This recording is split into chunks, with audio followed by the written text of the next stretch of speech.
14h-16h, Brigitte Lahaie, Sud Radio. Est-ce que vous êtes capable d'avoir du sexe sans sentiment? C'est notre sujet aujourd'hui avec Sandy Boulanger, sexothérapeute. Et bien sûr, on n'a pas de jugement, encore une fois. Hein. Chacun fait ce qu'il peut, comme il veut. Hein. Voilà. Chacun se fait du bien comme il veut. Voilà. Bonjour Sonia. Bonjour Brigitte, bonjour Sandy. Bonjour Sonia. Alors, qu'est-ce que vous diriez, vous? Alors moi, déjà quand j'étais plus jeune, avant d'avoir une sexualité, je m'imaginais rencontrer l'homme de ma vie et avoir un seul homme jusqu'à la fin des temps. Une petite princesse alors, hein? Oui, c'est ça. Et ensuite, je me suis rendu compte que je pouvais coucher avec un homme sans avoir de sentiments, juste parce qu'il me plaisait, soit physiquement, soit il a du charisme et son charisme... me donne du désir. Et donc j'ai eu, oui, effectivement des relations sans sentiment qui se sont très bien passées. J'ai eu du plaisir sexuel. J'ai pu tester tout ce que je voulais. Je me sentais libre. Et autrement, quand j'ai eu des sentiments, donc je me suis rendu compte quand même que le plaisir était décuplé. Et c'est vraiment différent. C'est deux choses totalement différentes qui sont très bien. Quand on est célibataire, pouvoir coucher avec un homme sans le connaître, tester, savoir si le feeling va passer aussi bien mentalement que physiquement, c'est super. Et quand il y a les sentiments avec, c'est génial. C'est intéressant ce que vous dites, Sonia, parce qu'il y a effectivement parfois d'avoir une sexualité sans affect. Ça permet d'acquérir une certaine liberté parce qu'on n'a pas de peur de jugement, il n'y a pas d'enjeu.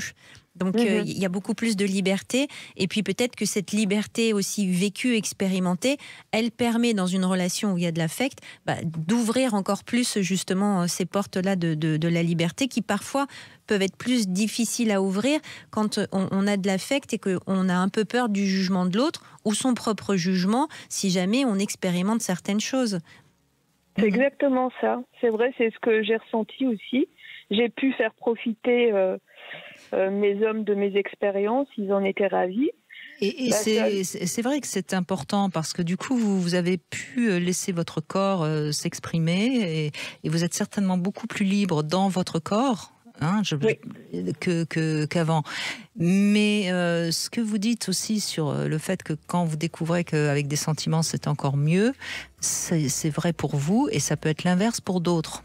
C'est ça aussi qu'il faut entendre. C'est-à-dire, absolument, il y a des êtres, pas seulement des femmes, il y a des êtres qui, quand ils ont des sentiments, veulent tellement faire plaisir à l'autre, ils ont tellement peu de confiance en eux-mêmes que du coup ils se brident et ils font moins bien l'amour ou en tout cas ils ont moins accès à la jouissance. Donc vous voyez, chacun va vivre les choses comme il peut. Hein.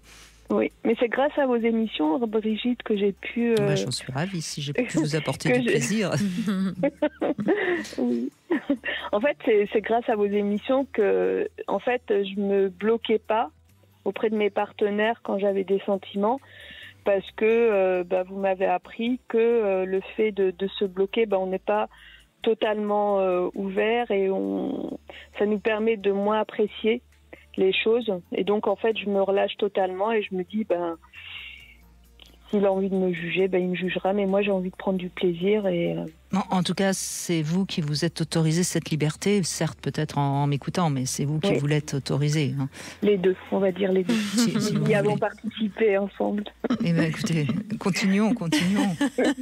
Et par contre, ce que j'ai remarqué aussi, c'est que quand je parlais de mes différentes expériences à mes partenaires, surtout quand il y a des sentiments entre nous, ils n'aiment pas.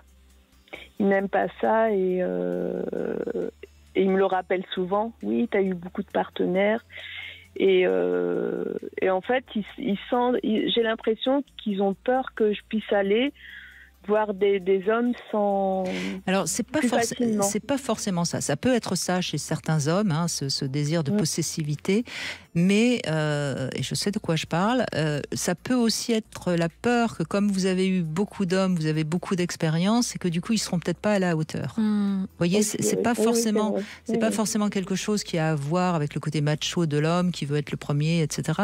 Ça peut aussi les inquiéter sur votre expérience expérience et votre capacité à pouvoir le juger. Et comme on sait que un homme, quand il rencontre une femme sexuellement, il est toujours un petit peu inquiet de s'il va être à la hauteur ou pas, ça peut être aussi ça. Donc il faut avoir beaucoup d'indulgence et ne pas croire que c'est forcément quelque chose voyez, d'un peu brimant, machiste. oui, c'est pas forcément ça.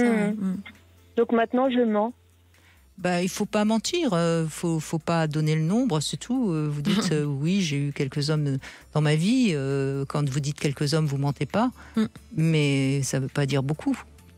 Il interprétera ce qu'il aura envie d'entendre. Au lieu de dire la totalité, j'en dis moins.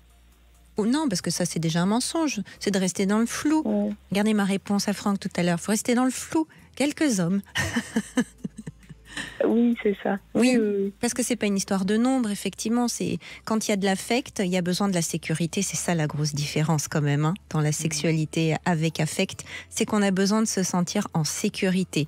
Et parfois, la sécurité va reposer sur notre capacité à pouvoir apporter du plaisir à l'autre. Et c'est vrai que quand il y a un certain nombre de personnes qui ont partagé votre intimité, l'autre peut se dire que du coup, en plus, vous avez un sacré benchmark pour comparer et qui va peut-être pas être à la hauteur et que à cause de ça, vous n'allez pas continuer à vous lier à lui. Voilà. Merci en tout cas Sonia, merci beaucoup de ce témoignage et puis continuez bien sûr.